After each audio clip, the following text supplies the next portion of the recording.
अस्सलाम वालेकुम। Team 10 up की तरफ से ये इस कोर्स का लेक्चर 5 है।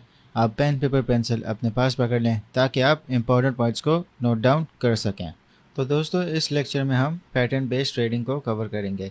इसमें मैं आपको मुख्तलिफ़ पैटर्न्स की स्टडी करवाऊंगा और मैं आपको ऐसी टिप्स दूंगा जिससे आपका रिस्क कम होगा और आपका रिवॉर्ड बढ़ेगा।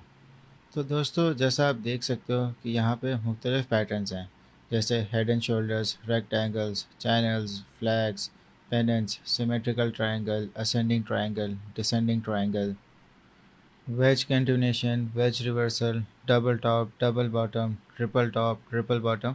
ये सारे मुख्तलिफ़ पैटर्न्स हैं। हम इन सबको चार्ट्स पे देखेंगे। तो दोस्तों, अब सवाल ये है कि ये पैटर्न बनता कैसे है। इसका तो कोई फिक्स क्राइटेरिया नहीं है, मगर जैसा कि हमने सपोर्ट और रेजिस्टेंस में पढ़ा था कि जहाँ भी दो पॉइंट्स मैच हो जाएंगे उसको हम सपोर्ट या रेजिस्टेंस कंसीडर कर सकते हैं। इसी तरीके से ये पैटर्न्स भी होते हैं। मिनिमम एटलीस्ट इनके दो पॉइंट्स मैच होने चाहिए, और जितने ज़्यादा उतना अच्छा आपके पैटर्न की एक्यूरेसी बन सकती है। अब ये डिपेंड करता है कि कौन सा पैटर्न है। हर पैटर्न के यूनिक फीचर्स होते हैं जो कि हम चार्ट्स पे देखते हैं। हम सीधा भी चार्ट्स पे चलते हैं और पैटर्न्स को एक एक करके समझना शुरू करते हैं। दोस्तों, वॉल्यूम इंडिकेटर बहुत ज़्यादा इंपॉर्टेंट होता है अगर आप किसी भी पैटर्न को आइडेंटिफाई कर रहे हो।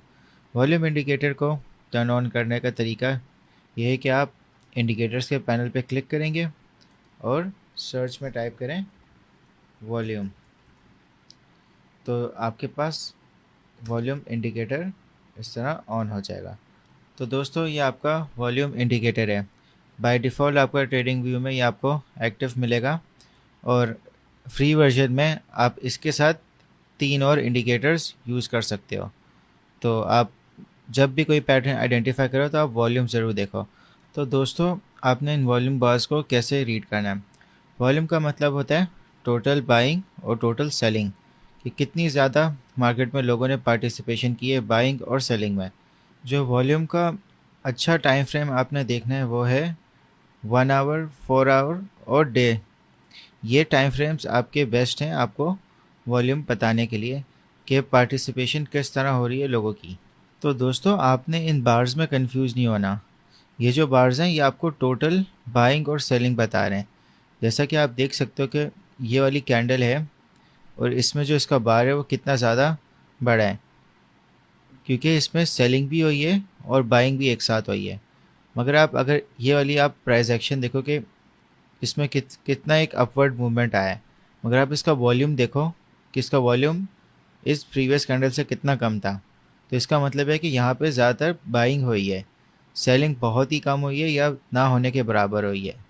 तो आपने प्राइस एक्शन को जज करने के क्या वो एक्चुअली सही एक्सप्लेन कर रहे हैं अपने वॉल्यूम के हिसाब से, तो आपको इसकी मूवमेंट की एक्यूरेसी ज़्यादा अच्छी पता चल जाएगी। तो दोस्तों, जैसा आप देख सकते हो कि इस एग्जांपल में ये रेजिस्टेंस है, ये सपोर्ट है।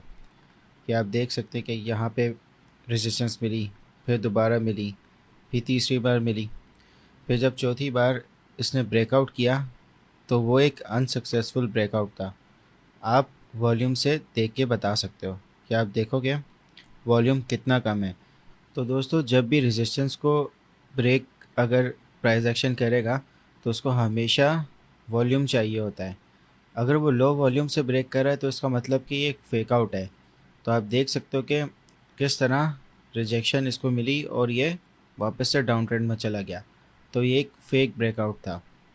तो दोस्तों, आपको अपनी आंखों को ट्रेन करना है कि आप फ़ौरन किसी भी पैटर्न को देखकर समझ जाओ कि क्या पैटर्न बन रहा है। इम्पॉर्टेंट बात यह है कि सपोर्ट और रेजिस्टेंस ये बहुत ज़रूरी है ट्रेडिंग के लिए, क्योंकि इन्हीं के थ्रू आप पैटर्न्स को बनता हुआ देख सकते हो। दोस्तों, अब बात करते हैं पैटर्न्स की। हमारा सबसे पहला पैटर्न है ट्रायंगल पैटर्न्स।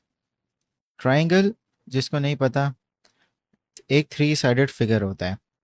ट्रायंगल पैटर्न्स आपको सबसे ज़्यादा कॉमन मिलेंगे मार्केट में, तभी इनसे पहले हम स्टार्ट कर रहे हैं। ट्रायंगल पैटर्न आपको इस तरह नहीं नज़र आएगा, आपको इस तरह नज़र आएगा।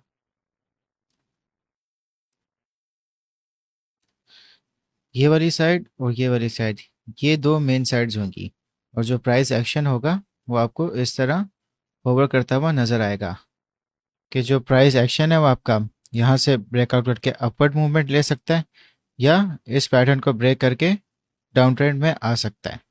तो दोस्तों, ट्रायंगल पैटर्न्स 3 टाइप के होते हैं। पहला जो सिमेट्रिकल ट्रायंगल होता है, उसमें जो प्राइस एक्शन है आपको एक सेम मूवमेंट में आपको नज़र आ रहा होता है, और जो असेंडिंग ट्रायंगल है उसमें जो प्राइस होता है वो आपको अपवर्ड मूवमेंट में नज़र आएगा। सिमेट्रिकल ट्रायंगल में आपको साइडवेज मूवमेंट मिल रही होगी, असेंडिंग ट्रायंगल में आपको अप ट्रेंड एक मिल रहा होगा। जो तीसरा पैटर्न है वो आपका डिसेंडिंग ट्रायंगल होगा, कि जो इसमें प्राइस होगी वो एक डाउन ट्रेंड में होगी। अब जो पैटर्न्स की जो सक्सेस रेट होता है वो 85% होता है और 15% फेलियर रेट होता है। तो एक बहुत हाई चांस है कि आपकी ट्रेड इसमें अच्छी जा सकती है। अब मैं आपको बताता हूँ कि ट्रायंगल पैटर्न्स में आप लॉटरी कैसे जीत सकते हो। आपने देखा होगा कि यहाँ ऊपर ट्रेंड लाइन है और नीचे ट्रेंड लाइन है, तो इस साइड का क्या काम है? ये साइड आपने वैसे बनानी नहीं होती, आपने सिर्फ ये वाली ट्रेंड लाइन और नीचे वाली ट्रेंड लाइन, ये 2 ट्रेंड लाइन्स आपने बनानी होती हैं। तो जो लॉटरी पॉइंट है वो इनके बीच की हाइट है, ये वाली हाइट इनका लॉटरी पॉइंट है। अगर ब्रेकआउट, अगर जैसे असेंडिंग ट्रायंगल ये बना हुआ है, तो अगर इसका ब्रेकआउट होता है तो ये ऊपर तक, इसका यहाँ तक आप एक पंप एक्सपेक्ट कर सकते हो जो इसकी हाइट के बराबर होगा। और अगर इसका डाउन ट्रेंड में ब्रेकआउट होता है तो इसी तरह जो इसकी हाइट है उस हिसाब से जो प्राइस होगा वो नीचे जाएगा। तो आप ब्रेकआउट्स पे बहुत अच्छी ट्रेड कर सकते हो और एक अच्छा प्रॉफिट बना सकते हो। अब दोस्तों, अब हम डायरेक्ट प्राइस एक्शन पे जाते हैं और ट्रायंगल पैटर्न को बनाते हैं, और मैं आपको लॉटरी पॉइंट भी दिखाता हूँ कि ये कितना कामयाब है। जैसा कि दोस्तों आप देख सकते हो, ये बिटकॉइन का 4 आवर चार्ट है और इसमें हम ट्रायंगल पैटर्न बनाते हैं। हमने पहले सपोर्ट लाइन बनानी है। अगर आप देखो कि जो सपोर्ट है प्राइस को एक बार यहाँ मिली, फिर दूसरी बार यहाँ मिली, फिर तीसरी बार यहाँ मिली, फिर 4th टाइम भी यहाँ मिली, ये इसकी सपोर्ट ट्रेंड लाइन बन गई। अब इसकी रेजिस्टेंस ट्रेंड लाइन बनाते हैं। जो रेजिस्टेंस है वो इसको यहाँ मिल रही है और फिर दोबारा यहाँ मिल रही है, तो हम एक ट्रेंड लाइन बनाते हैं जो इनकी विक्स को टच कर रही है। तो अपनी ट्रेंड लाइन को कंफर्म करने के लिए सपोर्ट और रेजिस्टेंस लाइंस भी बना लो। तो हमने यहाँ पे रेजिस्टेंस लाइन बनाई है, तो ये हमारी रेजिस्टेंस लाइन बन गई जो हम हॉरिजॉन्टल लाइन के थ्रू बनाते थे। तो आप देखोगे यहाँ पे प्राइस अपवर्ड पुश हुआ एक बार, फिर दूसरी बार, फिर यहाँ तीसरी बार, तो ये इसकी एक रेजिस्टेंस लाइन इस तरह बन गई। तो जो आपकी ट्रेंड लाइन भी बनी है वो बिल्कुल ठीक बनी है रेजिस्टेंस लाइन के हिसाब से। इसी तरह आप इसकी सपोर्ट लाइन भी कंफर्म कर लो, तो इसको ज़्यादातर सपोर्ट यहाँ मिली है। अब दोस्तों, जैसा कि मैंने आपको बताया था लॉटरी पॉइंट, तो हम अपना लॉटरी पॉइंट भी कंफर्म कर लेते हैं। यह आपकी हाइट होगी, और अगर आप चार्ट्स में देखें तो जहाँ इसका ब्रेकआउट हुआ है यहाँ से, वहीं एग्जैक्टली इसकी इतनी प्राइस मूवमेंट हुई है। तो आपको एक बहुत अच्छा प्रॉफिट ब्रेकआउट्स पे बन सकता है। ज़रूरी नहीं है कि आपने पूरा लॉटरी पॉइंट अवेल करना है। आप अपनी रिस्क मैनेजमेंट के हिसाब से, अगर आपको 50% भी आपको सही लग रहा है तो आप वहाँ पे भी एग्जिट कर लो। मगर एक ज़्यादातर एक रूल है ट्रायंगल पैटर्न्स का कि जो उनकी हाइट होती है वो उतना ही उनका ब्रेकआउट होता है। तो दोस्तों, जैसा कि डाउन ट्रेंड चल रहा था, यहाँ पे आपको एक साइडवेज मूवमेंट मिल रही है ट्रायंगल में।